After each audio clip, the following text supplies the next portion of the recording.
이제 47페이지 부동산 시장론의 내용을 볼 겁니다. 자, 이번에 부동산 시장의 개요가 있는데 부동산 시장의 개요, 구체적 시장과 추상적 시장이 있어요. 구체적 장소가 있으면 구체적 시장, 남대문 시장, 동대문 시장 구체적 장소가 있죠. 그래서 그 구체적 장소가 있는 시장을 따져보면 기본적으로 이동이 가능한 물건을 사고 파는 시장인가요? 그래야 물건을 팔겠다는 사람이 구체적 장소로 그 물건을 들고 와서 그 장소에서 팔고, 산 사람이 그 물건을 들고 옮기잖아요. 그렇죠? 그런데 부동산의 경우에는 이동이 불가능한 특성, 부동성의 특성이 있으니까 구체적 장소에서 부동산을 들고 와서 내려놓고 그때까지는 매도인이 죽었겠죠. 그 다음 매수인이 이제 살려는 순간 매도인이 킥킥킥 웃으면서 이제 너는 죽었다, 너 들고 가면서 한번 고생해봐, 이런 시장이 아니었죠. 그래서 부동산 시장은 구체적 장소가 존재할 수 없다고 그랬죠, 기본은. 그래서 추상적 시장이었습니다. 그래서 2번에 추상적 시장이에요. 그런데 하나 더 깊이 들어가면, 동그라미 2번에 체크 하나 해두시고, 추상적 시장인데 부동산을 실제로 사고 파는 내용으로 보면 그 부동산이 있는 장소에 가서 임장활동 통해서 거래하잖아요. 그럼 그때는 구체적 장소가 존재할 수도 있다고 볼 수도 있겠네요. 네, 그러니까 부동산 시장은 기본적으로 추상적 시장이지만 임장활동의 측면으로 따져봤을 때는 구체적 시장이 될 수도 있다라고 판단이 돼야 된다는 얘기입니다. 혹시 모르니까 들어본 기억 정도를 가지고 계세요. 그 다음 괄호 2번에 완전 경쟁시장과 불완전 경쟁시장을 이제 비교하는 거죠. 여러분 고개 들어보십시오. 완전한 시장은, 자, 완전 경쟁시장은 완전한 시장인가요? 완전한 시장이죠. 그럼 얘는 학문상으로만 존재하는 이상적인 시장이죠. 그래서 얘는 상상 속에서만 가능한 시장이네요. 현실에는 존재하지 않는 게 완전 경쟁시장이었죠. 그래서 현실의 부동산 시장은 완전하다, 불완전하다? 불완전하기 때문에 문제가 발생하죠. 그럼 그 부동산 문제를 해결하기 위해 정부가 시장에 개입하네요. 그게 부동산 정책이죠. 그래서 어떤 문제든지 간에 기본적으로 문제가 나오면 그 문제의 원인은 불완전 경쟁 시장에서 찾아주시면 돼요. 문제를 풀 때. 딱 하나 빼놓고 다 원인을 불완전 경쟁 시장에서 찾죠. 딱 하나 빼놓고. 그게 뭐였죠, 여러분? 투기의 원인만. 불완전 경쟁 시장에서 찾는 게 아니라 할당이 비효율적인 데서 찾는 거죠. 그 내용을 이제 정리를 한번 해보면 돼요.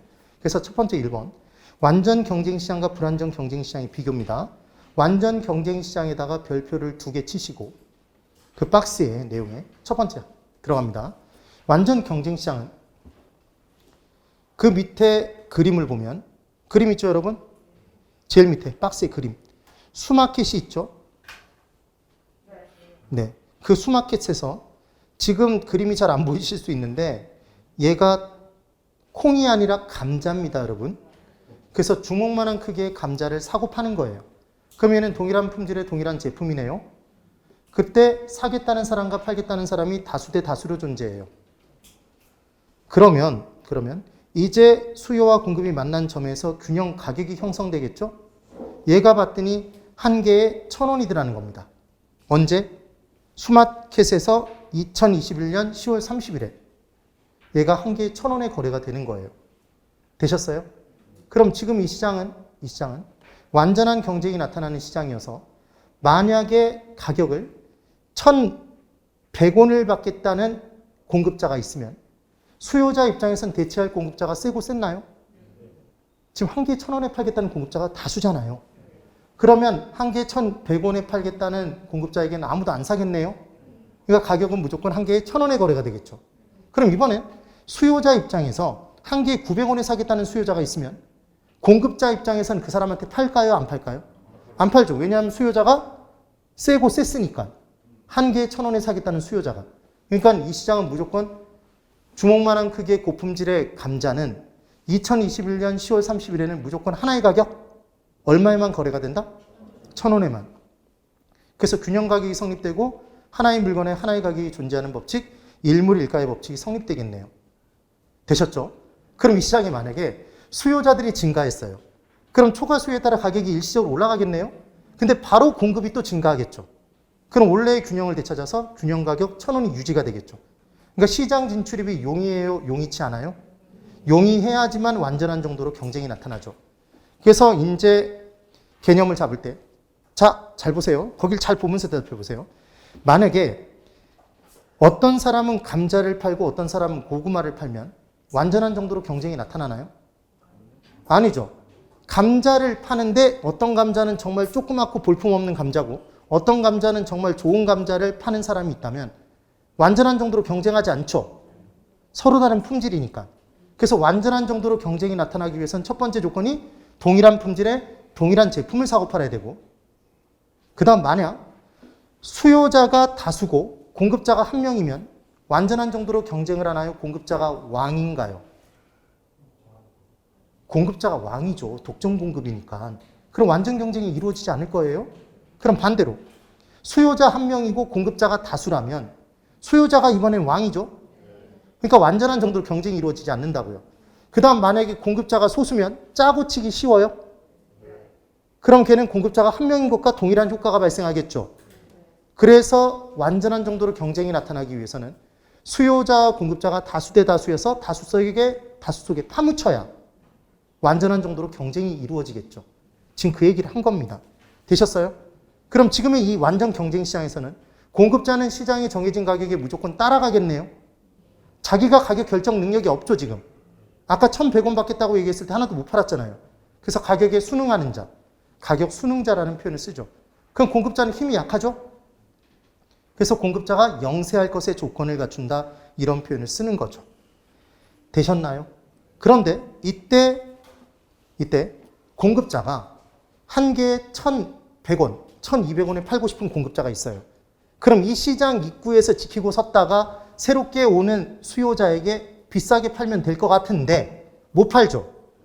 왜 못 팔았냐면 중요한 포인트는 정보죠. 정보.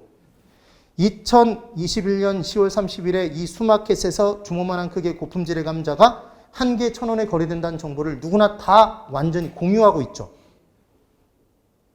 되시나요? 그래서 그 어떤 정보로도 초과한 이윤을 누릴 수가 없는 시장. 이게 무슨 시장?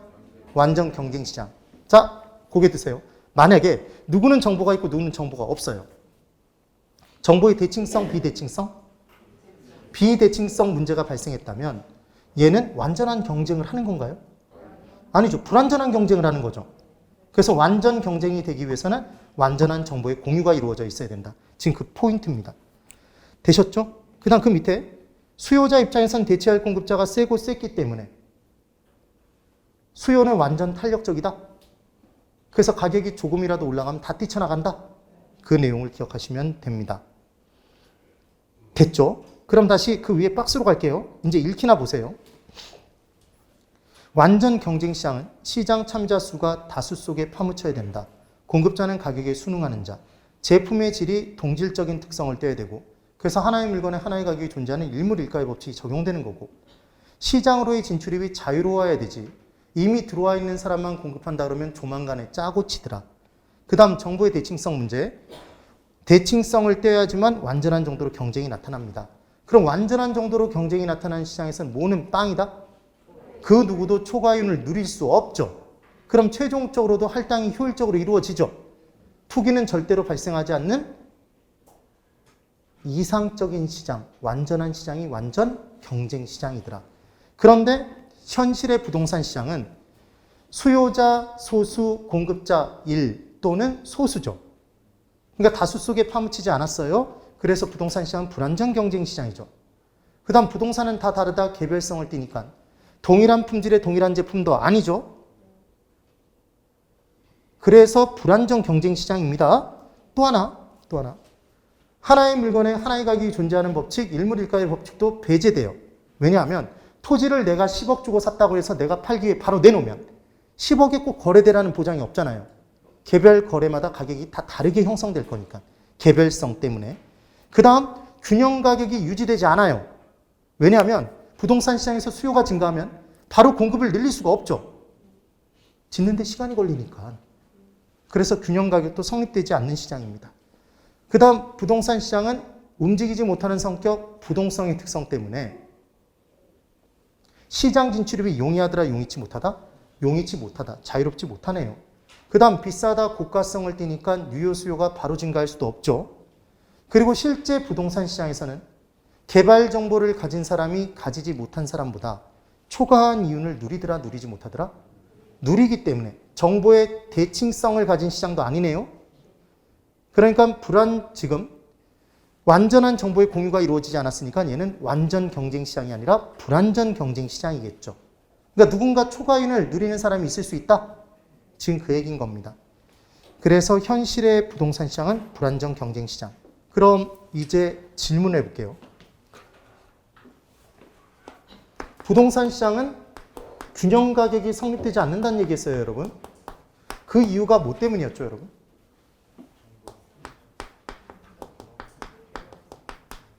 개별성 또는 부증성.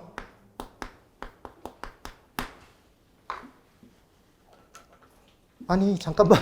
갑자기 침묵이 흐르고 있어요. 지금 무슨 말이냐면 부동산 시장은 균형 가격이 성립될 수 없다고 그랬습니다. 일반적으로. 그때그때마다 가격이 다르게 형성된다고 그랬어요. 그럼 아까 내용을 생각해 보면 수요가 증가했을 때 수마켓에서는 완전 경쟁 시장은 바로 공급이 가능했죠. 그래서 원래 균형을 되찾았죠.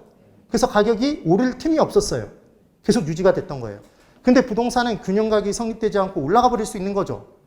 개별성 때문에, 부증성 때문에? 부증성 때문에 양을 늘릴 수 없는 거잖아요. 이해를 하셔야 돼요.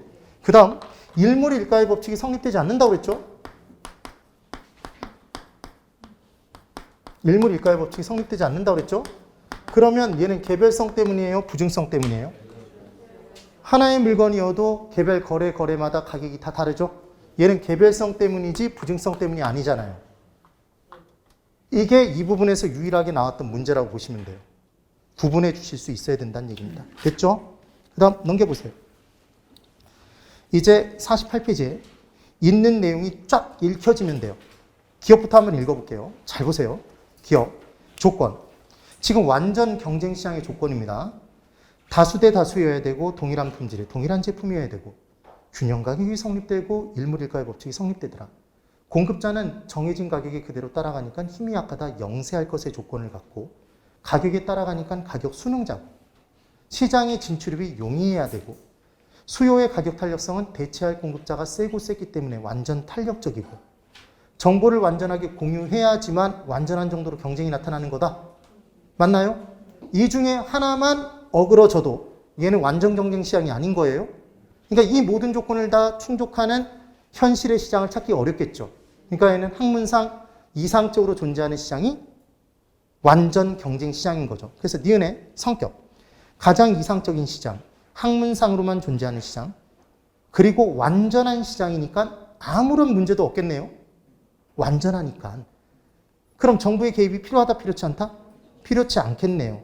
디귿, 현실의 부동산 시장은 제가 설명드렸던 여러 가지 이유 때문에 불안전 경쟁 시장이니까 불안전하니까 문제가 발생하겠네요. 그러니까 정부의 개입이 필요하죠. 그래서 부동산 정책이 필요하다는 얘기입니다. 그래서 리을, 모든 문제의 원인은 그래서 어디에서 찾는다? 불완전 경쟁 시장에서 이유를 찾는다. 단 정보 비용을 지불한 이후에 최종적인 초과이윤이 존재함에 따라 최종적으로 몰리는 게 투기네요. 어떤 정보, 어떤 부동산에 최종적으로 돈이 몰리는 게 투기잖아요. 투기의 원인만 어디에서 찾는다? 할당, 비효율적인 데서 이유를 찾는다. 그 내용을 꼭 기억하시면 되죠. 그래서 미음, 완전한 정보의 공유가 이루어져 있기 때문에 완전 경쟁 시장은 정보의 차이가 없죠, 여러분. 완전한 정보의 공유니까.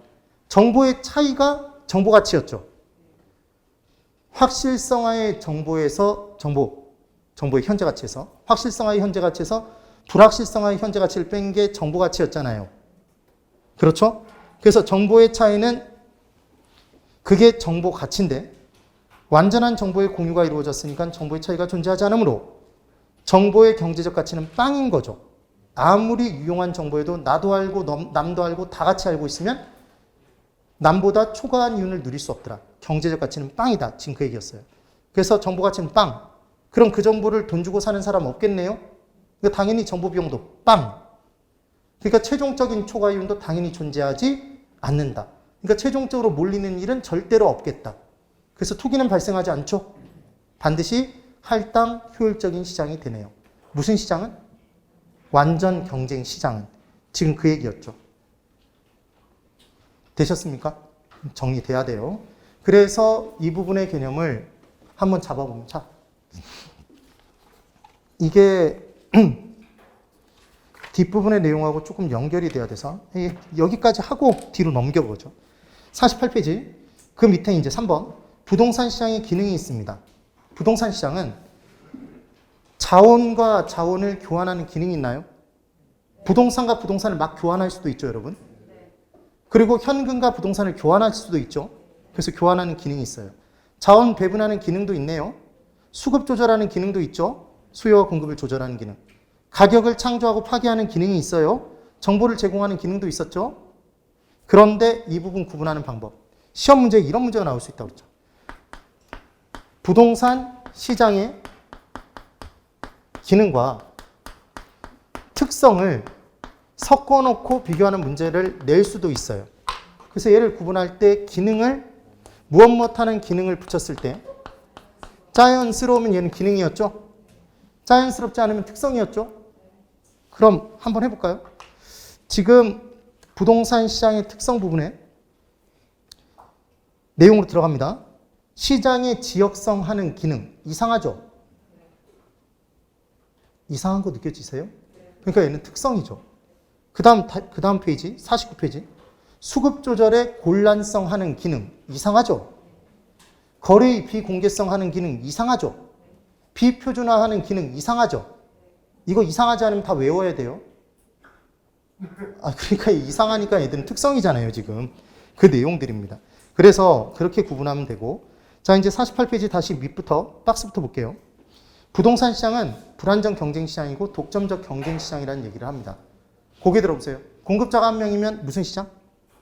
독점 시장. 공급자가 소수면, 공급자가 적으면 적을 과자를 써서 과점 시장. 그럼 과점 시장의 경우에는 공급자들끼리 짜고 치면 독점 시장과 똑같은 효과? 그래서 공정거래위원회가 독과점 방지법을 만들어서 규제한다고 그랬죠. 독점과 과점이 똑같은 효과가 발생하니까. 그 내용 기억하시면 돼요. 그리고 독점적 경쟁 시장은 미용실이 대표 주자라고 그랬습니다. 보실까요? 동네 미용실 있죠, 여러분. 그럼 동네 미용실의 원장님들의 미용 기술이 다 같아요? 다 달라요? 다 다르죠? 다 다르죠. 그럼 독점적인 기술을 갖고 있다고 얘기할 수 있겠네요? 일단은. 그런데 가격을 자기 마음대로 막 너무 높게는 못 받죠. 왜냐하면 주변과 뭘 하니까? 경쟁을 하니까. 제과점도 마찬가지. 빵 만드는 기술이 다 다르죠, 여러분? 그러니까 독점적인 공급이라고 할 수 있겠는데 경쟁이 또 이루어지잖아요. 그러니까 거의 대부분의 시장은 독점적 경쟁 시장인 거죠. 부동산 시장도 독점적 경쟁 시장. 그래서 시장의 지역성에 1번. 부동성의 특성 때문에 지역 간의 수급 조절은 불가능. 부동성 동그라미, 지역 간 동그라미. 하셨나요? 그러니까 어떤 한 지역에 수요가 많고 공급이 적어요. 그럼 다른 지역에 있는 아파트를 그 지역으로 옮겨올 수 있나요? 없죠. 뭐 때문에? 부동성 때문에 수급 불균형이 이루어지는 거죠. 그 다음 2번 상호 간의 경쟁 대체로 지역 내에서 수급 조절의 기능은 있을 수도 있더라. 그 얘기고 인접한 부동산들끼리는 대체관계 성립되죠, 여러분? 네, 그 내용입니다.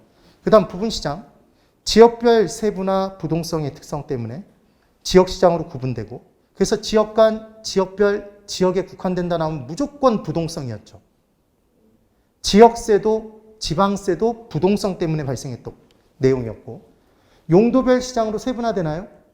주거용 시장, 상업용 시장, 공업용 시장 이런 식으로 용도의 다양성 때문에 지금 그 얘기. 권리 형태별로 세분화됩니다. 그래서 스스로 소유하는 자가시장과 빌려서 사용하는 차가시장으로 쪼개지겠죠. 그래서 자가시장에서는 수요가 더 많고 그래서 가격이 올라가는데 차가시장, 빌려서 쓰는 곳에서는 공급이 더 많아서 임대료, 전세 가격이 떨어질 수도 있잖아요. 시장별로 다를 수 있다. 지금 그 얘기네요. 그래서 4번 부분 시장 간의 불균형 초래 가능하고 49페이지 수급 조절의 곤란성이 있습니다. 그래서 수요 조절의 곤란성은 고가성 때문에 유효 수요자 제한되고 영속성의 특성 때문에 수요에 맞춰서 공급량을 줄여버릴 수 없죠. 아니 여러분, 토지의 수요가 줄었어요. 예를 들어. 그러면 일반적인 재화는 수요가 줄면 공급량도 줄이잖아요. 그럼 가격이 유지가 될 텐데 토지의 수요가 만약에 줄었다고 해서 토지의 공급량을 줄여버릴 수 있나요? 그냥 계속 존재하는 거잖아요. 그러니까 이런 부분의 내용이 나올 수 있겠죠. 기억을 꼭 한번 해보시면 돼요. 그래서 동그라미 2번 공급 조절의 곤란성에 부증성, 부동성, 개별성, 내구성 부분에 다른 내용 다 한 번씩 확인만 해보면 기억과 니은을 묶어두세요. 토지의 물리적 공급을 늘릴 수 없는 이유는 부증성 때문이었죠. 지역 간 수급 조절이 곤란한 이유는 부동성 때문이죠. 이동이 불가능한 특성. 개별성 때문에 대체 불가능하죠. 대체할 걸 찾기가 어렵죠. 내구성 때문에 별표 하나. 수요가 감소해도 공급을 줄이기가 곤란하죠. 그 얘기입니다. 그 다음 거래의 비공개성. 웬만하면 여러분 개별 거래마다 가격이 다르게 형성돼요. 그럼 웬만하면 거래 정보를 공개할까요? 비공개할까요? 비공개하죠. 다 다르니까. 왜냐하면 세금 무서워서라도 공개 안 했던 거죠. 그런 내용들. 그러면 공개되지 않은 정보를 입수하기 위해선 정보 비용이 발생할까요? 맞겠죠. 그럼 정보 비용의 발생은 결국 뭐 때문에 발생한 거예요? 개별성 때문에 발생한 거죠. 개별성. 그 다음 상품의 표준을 잡기 어렵고 다 다르니까. 조직을 짜기도 어렵죠. 그 다음 실제로 부동산 시장에 정부의 과다한 법적 제한이 이루어지죠. 그리고 누구는 정보가 있고 누구는 정보 없죠. 그래서 두 번째 줄 끝부분에 정보의 불안전성에 부동산 시장은 완전 경쟁 시장이 될 수 없다고 돼 있죠. 그 다음 불안전 경쟁 시장 또는 독점적 경쟁 시장이라고 얘기했고 독점 경쟁 시장 동그라미. 얘가 왜 독점 경쟁 시장인지 설명을 드려볼게요. 여기 보실래요? A 토지와 B 토지가 있습니다. 그럼 A 토지는 A 토지가 차지하고 있는 위치, 물리적 위치, 경도 위도상의 위치를 B 토지가 똑같이 대체할 수는 없죠. 차지하고 있는 물리적 위치가 다 다르니까. 그럼 A 토지의 공급은 A만의 독점적 공급이겠네요. 맞아요. 뭐 때문에? 개별성의 특성 때문에. 맞죠? 그런데 이때 A 토지와 B 토지가 이렇게 인접해 있다면 경제적 효용성이 유사한가요? 그럼 경제적 대체가 가능하죠? 그러면 경쟁이 나타나요? A 토지와 B 토지가 인접한 부동산들끼리는 경제적 대체 관계가 성립되니까 경쟁이 이루어지겠죠. 그럼 비슷한 가격 수준이 형성되겠네요? 그래서 지금 뭐 때문에? 인접성의 특성 때문에 경쟁이 나타나죠? 부동산 시장은. 그래서 부동산 시장은 독점적 경쟁 시장이죠. 지금 그 얘기인 거예요. 개념은. 근데 이걸 이렇게까지 막 잡을 필요는 없지만 독점적 밑에다가 뭘 적고 개별성. 경쟁 부분에다가 뭘 적자? 인접성. 그럼 내용이 되겠죠. 그 다음 매매 기간이 일반적인 재화를 사고 팔 때보다는 오래 걸리나요? 비싸니까 신중한 고려를 통해서 거래를 할 거잖아요. 그 내용. 그 다음 부동산의 고가성. 부동산은 비싸기 때문에 시장 참여자가 제한되는 거고. 그 다음 5번. 부동산의 단기 시장이 있습니다. 여러분 아까 단기와 장기를 뭘로 구분했다고 그랬죠, 제가? 네? 단기와 장기의 구분은 저량 공급이 있었고 이것만 이해하시면 간단해요. 유량 공급이 있었습니다. 얘 기존주택 공급이었죠, 여러분? 얘 신주택 공급이었죠? 그러면 단기에는 기존주택을 팔기 위해 내놓는 행위는 가능하다? 가능해요. 근데 단기에는 신주택을 새롭게 지어서 공급 못하죠. 장기적으로 긴 기간에 기존주택 팔기 위해 내놓을 수 있나요? 있죠. 장기에 신주택 새롭게 지어서 공급할 수 있나요? 있죠. 맞아요. 그래서 우리는 단기와 장기의 구분을 유량 공급이 불가능한 정도의 짧은 기간을 단기라고 하고 그럼 단기 시장에는 신규택 공급을 할 수 없으니까 결국 저량 공급을 따질 수밖에 없겠네요. 기존 주택의 공급만 따질 것이고, 기존 주택 공급이 가능한 이유는 얘가 오래 버티면 쓸 수 있는 성격이 있기 때문이겠네요. 내구성 때문에 발생하는 거잖아요. 기존 주택의 공급이라는 게. 그 다음 장기는 유량 공급이 가능한 정도의 긴 기간이네요. 이 내용 꼭 비교를 해주시면 돼요. 지금 그 얘기인 거죠. 그래서 49페이지 제일 밑에 5번 부동산의 단기시장 분석 이유. 부동산의 내구성과 공급의 장기성 때문에 단기 개념이 필요하다. 이때 공급의 장기성의 공급은 무슨 공급일까요? 신규 공급이죠. 유량 공급의 장기성 때문인 거죠, 실은. 그래서 단기 개념을 따져보는 거죠. 그래서 단기 시장은 공급량 증가가 불가능한 기간이고, 기본은 단기 공급선은 완전 수직이고, 동그라미 3번 별표 하나 저량 개념을 따지는 거고, 초과 수요 발생하면 기존 공급자는 뭘 누리더라? 초과익 누리죠. 수요 증가에도 공급을 늘릴 수 없으니까 기본은 그와 같다는 얘기입니다. 그 다음 50페이지 6번 부동산의 장기시장 별표 하나. 장기시장의 특징 공급량 증가가 가능한 기간 별표 하나. 동그라미 2번 유량의 개념 별표 하나. 동그라미 3번 별표 하나. 부동산의 장기 공급 곡선은 우상향하는 곡선이 된다. 되셨어요? 왜 우상향해요? 아까 제가 부동산은 공급량을 늘리기 위해서는 부동산을 짓기 위해 필요한 생산 요소를 서로 사기 위해 경쟁한다고 그랬죠. 그래서 비용 증가 산업이라고 했던 거 기억나세요? 비용 증가 산업. 그러니까 비용이 점점 증가되면 가격도 올라가겠죠. 비용과 가격이 같다 기억나세요? 최종적으로 그 내용이 기억나시면 됩니다. 그래서 장기 공곡선의 변화는 비용 일정 산업, 비용 증가 산업, 비용 감소 산업이 다르다라는 얘기를 했어요. 오늘 딱 이 부분까지만 정리를 할게요. 저한테 한 5분 정도만 더 주시면 이 부분을 정리를 하겠습니다. 보세요.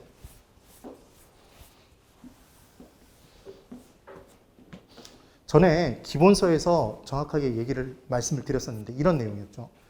시장은 무엇과 무엇이 만나는 곳이었다? 수요와 공급이 만나는 곳입니다.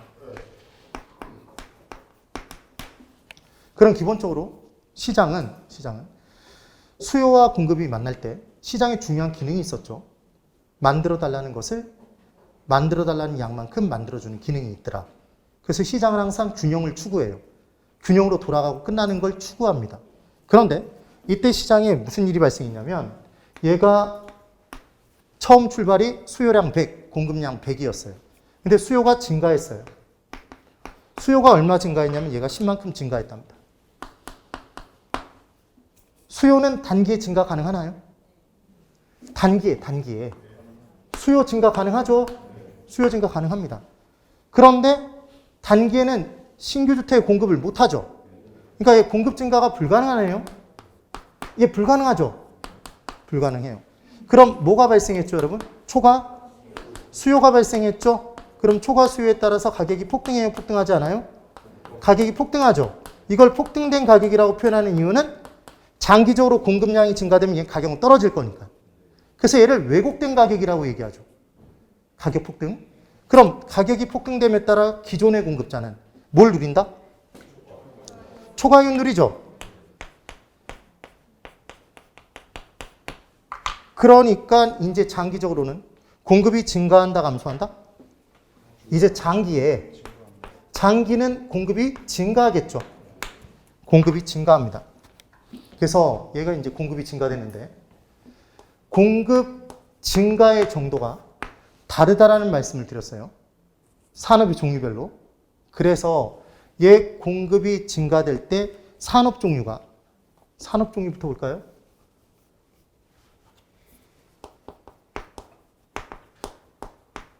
비용 불변 산업이라면 여기서부터 출발이었어요. 비용 불변 산업이라면 얘는 공급량을 늘릴 때 만든 데 들어가는 비용이 똑같다? 맞나요? 그러니까 10 만들어 달라고 얘기했으니까 10만큼 증가하겠네요. 하나당 늘리는 데 들어가는 비용이 똑같으니까 만들어 달라는 양만큼 똑같이 만들어 주는 거죠. 그래서 얘는 공급 증가가 공급 증가가. 수요만큼 공급 증가? 맞죠? 그럼 얘는 각계 증가인가요? 뭐만큼 증가? 중요한 건 수요만큼 증가한 거죠. 수요만큼 증가했겠네요. 그럼 얘가 몇 개가 늘었으니까? 10이 는 거죠, 공급이. 장기적으로 10이 는 겁니다. 그럼 얘는 초과가 있나요, 장기에는? 초과가 없어졌죠. 왜 가격 폭등했어요? 단기의 초과 수요에 따라 가격이 폭등했는데 장기가 돼서 공급량이 꼭 그만큼 증가해버리니까 초과가 다 사라져버렸죠. 그럼 초과가 사라지니까 가격은 뭐로 끝나요? 원래 가격으로 돌아가고 끝나겠죠. 이 불변은 예전 가격과 똑같아졌다는 얘기잖아요. 되셔야 돼요. 그런데 이번에는 얘를 왜 제가 빨간색으로 적는지를 보셔야 돼요. 비용 증가 산업이라면 일반적인 부동산 산업은 비용 증가 산업이라고 그랬죠. 그럼 비용 증가 산업일 때는 원래 몇 개를 만들어 달라고 했는데 10개를 만들어 달라고 해서 10개를 만들어 보려고 봤더니 하나당 만드는 데 들어가는 비용이 점점 증가하는 거예요. 그럼 부담이 커져요, 커지지 않아요? 커지니까 만들어 달라는 양만큼 만든다. 더 적게 만들고 끝난다? 이게 적게 증가하겠죠. 지금 뭐보다? 수요보다 적게 증가인가요? 이게 적게 증가하겠죠. 그럼 적게 증가하면 예를 들어 플러스 9라면 수요는 10이 늘었는데 공급이 9만 증가되면 최종적으로 초과 수요죠. 아까보단 작죠. 그럼 초과 수요에 따라 가격은 약간 상승하고 끝나겠네요. 실은 약간 상승이죠. 그렇지만 상승입니다. 어찌됐건. 이게 이해가 되셔야 돼요. 그런데 이제 비용 감소 산업이라면 만약에 얘는 하나당 만드는 데 들어가는 비용이 점점 감소하는 산업이라는 얘기잖아요. 그럼 시장에 몇 개를 만들어 달라고 했으니까? 10개. 10개를 만들려고 봤더니 하나당 만드는 데 들어가는 비용이 점점 줄어요. 신나요? 신나지 않아요? 신나죠. 그러니까 얘는 뭐보다? 수요보다 더 많이 증가? 많이 증가되겠죠. 그래서 얘가 11만큼 만들어버리면 이 시장은 수요는 10 늘었고 공급이 11 늘었으니까 초과 공급이겠네요. 그럼 가격은 하락하죠. 약간 하락이죠, 실은. 근데 약간을 볼 필요가 없는 거지, 지금. 여기까지 되셨어요? 그럼 여기를 잘 보세요. 단기에는 수요가 증가됐지만 공급 증가가 안 되죠. 그럼 수요만 증가된다고 해서 거래량은 늘지 않죠. 공급량이 똑같잖아요. 그럼 얘는 가격만 폭등되고 거래량은 불변이네요. 단기에는. 그런데 장기가 되면 산업의 종류가 뭐가 됐든지 간에 공급은 어찌됐건 증가인가요? 아니, 수요만큼 증가했던, 수요보다 적게 증가했던, 많이 증가했던 공급은 증가죠, 장기적으로. 그럼 거래량은 전에보다 증가죠, 무조건. 거래량 증가 맞아요, 여러분? 거래량은 장기에 무조건 증가죠. 그때 가격은 변하죠. 산업의 종류에 따라 가격이 올라가고 끝나고 똑같아지고 끝나고 내려가고 끝나잖아요. 그래서 무조건 뭐 하나 기억해 두시면 된다고 그랬냐면 우리는 무조건 최종적으로 뭐와 뭐가 같아지고 끝난다? 가격은 비용과 같아지고 끝난다. 그럼 칠판이죠. 비용 증가 산업이면 가격은 뭐로 끝나고? 상승. 가격이 주저리 읊고 해서 불변으로 끝났다면 비용? 불변 산업이란 얘기고 비용이 감소되는 산업일 때는 가격은 하락으로 끝난다? 맞나요? 이게 장기죠. 그래서 장기 공곡선의 모양은 0이고 공급량이고 가격일 때 이렇게 우상향하는 곡선이 됐다면 비용이고 가격이죠? 맞아요? 그러면 얘는 장기 공곡선이 우상향 곡선이면 공급량을 늘림에 따라 단위당 가격이 올라가고 있죠. 왜 올라가요? 비용이 증가되니까. 얘는 비용 증가 산업이라는 얘기죠. 되시겠어요? 그럼 얘가 수평선이 되면 공급량을 늘림에 따라 똑같은 비용으로 늘릴 수 있다는 얘기죠. 공급량을 늘려도 가격이 불변이라는 얘기는 비용이 불변이잖아요. 비용 불변 산업. 그럼 우하향 곡선이 되면 공급량을 늘림에 따라 가격이 하락하죠? 비용 감소 산업이죠. 지금 그게 박스 안의 내용이잖아요. 되셨으면 고개를 끄덕끄덕 해보세요. 이게 만약에 나오면 정말 헷갈립니다. 근데 이 부분을 정확히 알아두시면 나중에 공부하기 되게 쉬워져요. 됐죠? 예. 그래서 오늘 50페이지에 지금 효율적 시장과 할당 효율적 시장 전까지 문제를 풀었습니다. 네. 다음 주에 연결해서 우리가 효율적 시장, 할당 효율적 시장 내용 보면서 쭉 뒷부분의 내용으로 넘어가 볼게요. 네. 오늘 여기까지. 건강 잘 유지하시면서 열심히 해주셔야 돼요. 끝까지만 공부하면 무조건 붙는 시험입니다. 힘내시고. 네. 대단히 수고 많으셨습니다. 네.